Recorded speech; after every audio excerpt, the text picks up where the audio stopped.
ስለ እግዚአብሔር ሥራ የእርሱን ታላቅነት ግጥምም ባንገጥም ስብከት ባንሰብክለት ብናይ ሰማያትን ክብሩን ያወራሉ የሰማይም ጠፈር ሥራውን ያውጃሉ።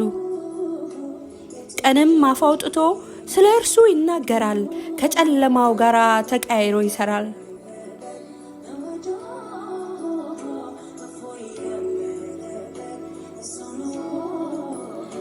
ሥራው ሳይዛነፍ ለዘላለም ኖሯል።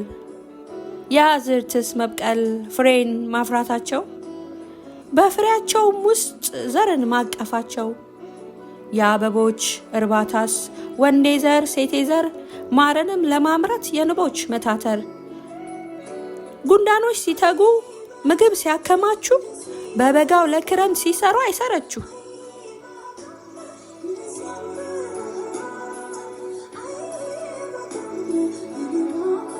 የሰው ልጅስ ዕውቀት ልቆ የነጎደው ምድርን አጥብቦ ትንሽ ያደረገው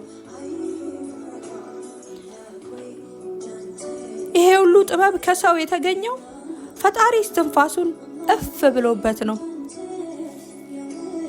እያንዳንዱን ቀርጾት የራሱ ውበት ሰጥቶት የሚኖርበትን ዳርቻና እድሜ ደግሞም ወስኖለት በክንዶ የሚያኖረው ሆኖት ረድኤት ይህን ሁሉ ብንቃኝ በማስተዋል ሆነን የታላቅነቱን እንረዳዋለን የአምላክነቱን እንረዳዋለን። እግዚአብሔር ትልቅ ነው።